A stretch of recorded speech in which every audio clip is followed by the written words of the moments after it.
Ninja Kamui episode number 13। Episode की शुरुआत mic से होती है। माइक फोन पर अपने बॉस से बात कर रहा होता है। निंजाओं ने व्हाइट हाउस और पेंटागन पर कब्जा कर लिया है। साथ ही में जोसेफ जिस पावर प्लांट को उड़ाने की धमकी दे रहा था, निंजाओं ने वहां पर भी हमला किया है। माइक का बॉस माइक से कहता है, जब एक बार ये सब खत्म हो जाएगा तो हम लोग साथ में बैठकर एक अच्छी दारू पियेंगे। इसके बाद माइक का बॉस उसे जोसेफ को ढूंढने पर ध्यान देने के लिए कहता है। इसके बाद माइक जेसन से पूछता है, क्या तुम्हें जोसेफ के बारे में कुछ पता चला? इस पर जेसन बताता है कि जोसेफ औजा के एक होटल में छिपा हुआ है। उस होटल में भागने के लिए एक खुफिया रास्ता भी है जो नील एवेन्यू स्टेशन पर खुलता है। माइक कहता है कि ये स्टेशन तो एक गोस्ट स्टेशन है, यानी उस स्टेशन पर अब कोई आता जाता नहीं है। इसके बाद माइक जेसन से एक और काम करने के लिए कहता है। इसके बाद सीन शिफ्ट होता है। हम व्हाइट हाउस के अंदर शिफ्ट होते हैं। प्रेसिडेंट की सेक्रेटरी यामाजी से कॉल पर बात कर रही होती है। वो कहती है कि अब समझ आया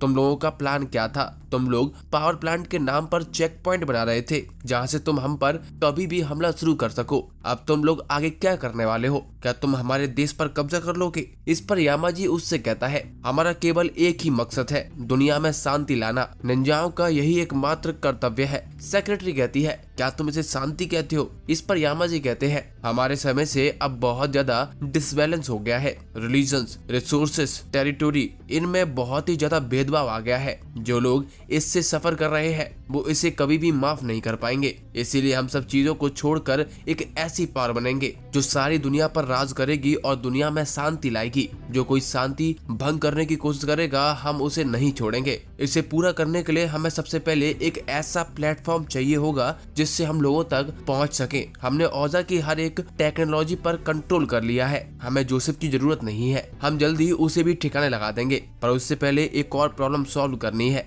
इसके बाद हमें एक सीन दिखाया जाता है जिसमें हीगान के ऊपर आसमान से एक साथ बहुत सारे हमले होते हैं। हम देखते हैं कि यामाजी खुद आकर हीगान पर हमला करता है। आगे हम फिर से माइक पर शिफ्ट होते हैं। सैटेलाइट से जोसेफ की लोकेशन का पता लग जाता है। वो एक ट्रक में छिपकर भाग रहा होता है। इसके बाद माइक भी उसके पीछे लग जाता है। माइक का बॉस माइक को बताता है कि जिस रास्ते पर जोसेफ जा रहा है उस रास्ते में एक पिग फार्म है और औजा की टेस्ट साइट भी पड़ती है, जिससे उन्हें लगता है कि जोसेफ जरूर औजा की टेस्ट साइट पर आ रहा होगा। पर असल में जोसेफ FBI को धोखा देने के लिए पिग फार्म में पहुंच जाता है, जहां पर पिग्स को एक फ्लाइट से कहीं और ले जाया जा रहा होता है। जोसेफ सोचता है, अब मैं यहाँ से चुपचाप भाग कर निकल जाऊंगा। जैसे ही प्लेन उड़ने वाला होता है हमें माइक की कार आती हुई दिखाई देती है। माइक अपनी कार से एरोप्लेन को टक्कर मार देता है। इससे एरोप्लेन पलट जाता है। जब माइक अपनी कार से बाहर आता है तो उसे जोसेफ भागता हुआ दिखाई देता है। इसके बाद माइक जोसेफ का पीछा करने लगता है। एट लास्ट माइक जोसेफ को पकड़ लेता है,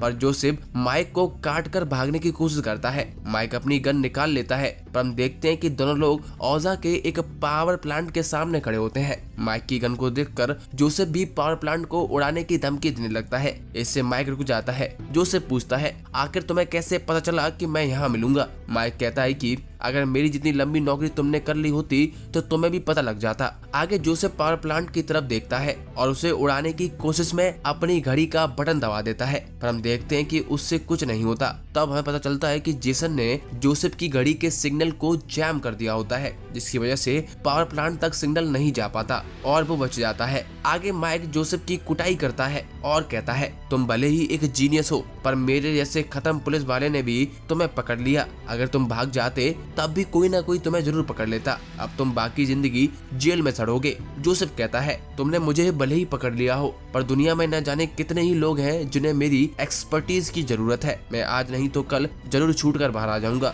जब मेरे पास चांस था तब मुझे तुम्हें मार देना चाहिए था, जैसे मैंने निंजाओं को बॉम्ब से उड़ा दिया था। जैसे ही माइक जोसेफ की ये बात सुनता है उसे याद आता है कि एमा की मौत इसी की वजह से हुई थी। इसके बाद माइक गुस्से में आकर जोसेफ को धोना शुरू कर देता है। आखिरी में माइक जोसेफ के ऊपर गन निकाल कर शूट कर देता है। अगली सीन में हम हीगान और यामाजी पर शिफ्ट होते हैं। यामाजी हीगान से कहता है, पिछली बार जो तुम मरने से बच गए थे वो तुम्हारा निंजा आर्ट नहीं था, ये सब मारी ने किया था ना। 600 साल के बाद अब जाकर निंजाओं का सपना पूरा होने वाला है। तुम ये समझते हो? हम देखते हैं कि हीगान भी अपने सूट में रेडी हो जाता है। हीगान कहता है मुझे फर्क नहीं पड़ता, मैं केवल ये सब इसलिए कर रहा हूँ जिससे मैं ये सब बंद कर सकूं जो तुमने शुरू किया है। अब सारे निंजा खत्म हो जाएंगे। यामाजी कहता है निंजा अब अमर होने वाले हैं। हीगान फिर से कहता है जल्दी ही ऑर्गेनाइजेशन के बारे में सब लोगों को पता लग जाएगा और फिर तुम छिपकर नहीं रह पाओगे। हीगान की बात सुनकर यामाजी कहता है तुम्हें अभी सिचुएशन समझ नहीं आ रही। मैं ये सब इसलिए कर रहा हूँ जिससे निंजाओं को छुपकर नहीं रहना पड़े। निंजाओं के सामने सभी को झुकना पड़ेगा। हम इस पावर का यूज करके दुनिया में शांति लाएंगे।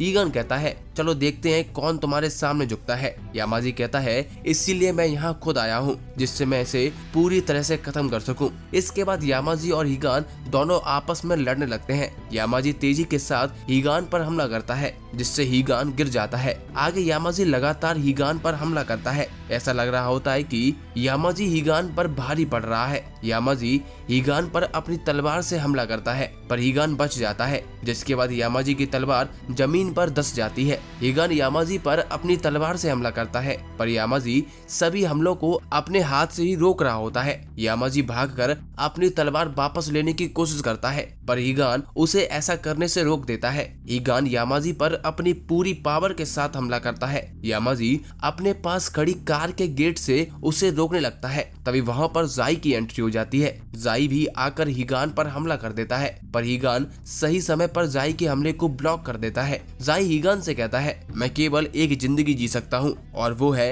एक निंजा की जिंदगी। ऐसा बोलकर यामाजी और जाई दोनों हीगान पर हमला करने लगते हैं। अकेला यामाजी ही हीगान पर भारी पड़ रहा था पर अब जाई के आने से हीगान की हालत और ज्यादा खराब हो जाती है। दोनों लोग साथ मिलकर हीगान को जमीन पर पटक देते हैं। इससे बचने के लिए हीगान अपना सीक्रेट निंजा आर्ट यूज करता है। यामाजी हीगान से कहता है तुम्हें क्या लगता है क्या तुम मुझे इससे मार सकते हो? जब मेरा सपना पूरा होगा तब तुम नरक में बैठकर इसे देखना। इसके बाद यामाजी भी अपना सीक्रेट आर्ट यूज करता है। हमें पता चलता है कि यामाजी अपने सीक्रेट आर्ट से अपोनेंट के दिमाग से खेल सकता है। जैसे ही यामाजी अपना सीक्रेट आर्ट यूज करता है हमें हीगान दिखाया जाता है जो कि अपनी मेमोरीज में खो जाता है। उसे जाई दिखता है जो उसे एक दूसरे पर भरोसा करने के लिए कहता है। इसके बाद उसे मारी दिखाई देती है। हीगान मारी से कहता है हम जल्दी ही पेरेंट्स बनने वाले हैं, मुझे नहीं पता मैं इसे कैसे हैंडल करूंगा। इसके बाद फिर से सीन स्विच होता है। मारी मर चुकी होती है पर वो हीगान से कहती है तुम चिंता मत करो, हम सब हैंडल कर लेंगे। हीगान का मरा हुआ बच्चा हीगान से हेल्प मांग रहा होता है। इसके बाद फिर से सीन चेंज होता है। हम उस जगह पहुंच जाते हैं जब हीगान की फैमिली पर पहली बार हमला हुआ था। हीगान को अपने बच्चे की आवाज सुनाई देती है। जैसे ही हीगान पीछे मुड़ता है उसे पेड़ पर मारी और उसके बच्चा मरा हुआ दिखाई देता है। वो लोग लटके होते हैं। हीगान का बच्चा हीगान से कहता है डैडी आप कहाँ थे, आपने हमें बचाया क्यों नहीं? ये सुनकर हीगान रोने लगता है। हमें बीच में एक रियलिटी का सीन दिखाया जाता है जहाँ पर यामाजी हीगान को गर्दन से पकड़कर खड़ा होता है और साथ में जाई भी खड़ा होता है। इसके बाद हम फिर से हीगान के इल्यूजन पर शिफ्ट होते हैं। हीगान रो रहा होता है, उसके पीछे जाई भी खड़ा होता है। यामाजी जाई के पास चल कर आता है और उससे कहता है हमने अच्छे के लिए कितनी लड़ाई लड़ी है पर हर बार हमें धोखा ही मिला है, पर जब हम एक अच्छे फ्यूचर की तरफ जा रहे हैं अब मैं किसी को भी इसको खराब नहीं करने दूंगा। तभी जाई को मारी के फ्यूचर वाली बात याद आती है। यामाजी हीगान से कहता है मैं तुम्हें इस बार ऐसी मौत दूंगा जिसके बारे में तुमने कभी सोचा भी नहीं होगा। इसके बाद यामाजी रियलिटी और इल्यूजन दोनों में ही हीगान पर हमला करता है पर जाई आकर हीगान को बचा लेता है। जाई यामाजी पर पलटकर हमला करता है। यामाजी जाई से कहता है जैसा मुझे लगा था, तुम्हारी दोस्तों की जरूरत ने तुम्हारे दिल को कमजोर कर दिया है। ऐसा बोलकर इल्यूजन में यामाजी गायब हो जाता है और हम प्रेजेंट में आ जाते हैं। यामाजी के हमले से जाई का एक हाथ कट चुका होता है। यामाजी जाई को मुक्का मारकर दूर फेंक देता है। आगे यामाजी के पास जमीन से 2 रॉड निकलती हैं जिनसे यामाजी खुद को चार्ज कर लेता है और फुल पावर के साथ हमला करता है जिससे जाई और हीगान दोनों एक गड्ढे में जाकर गिर जाते हैं। आगे यामाजी एक पावर प्लांट के ऊपर बैठ जाता है और कहता है आखिर तुम लोगों के साथ दिक्कत क्या है, क्या तुम लोग शांति नहीं चाहते हो? इस पर हीगान कहता है तुम केवल निंजाओं के दम पर शांति नहीं ला सकते। यामाजी पावर प्लांट से एनर्जी अब्सॉर्ब करने लगता है और कहता है तुम्हारे पास फिर क्या ऑफर है? हम देखते हैं कि यामाजी खुद को सुपर चार्ज कर लेता है। हीगान पावर प्लांट को बंद करने की तरफ भागता है, पर तब तक देर हो चुकी होती है। यामाजी आकर हीगान पर बहुत तेजी के साथ हमला करता है और उसे पकड़ लेता है। यामाजी कहता है, तुम्हारे जैसे कीड़े की क्या औकात है जो हमारे मिशन के बीच में आओगे? तुम मेरे पक्के इरादों को नहीं तोड़ सकते हो।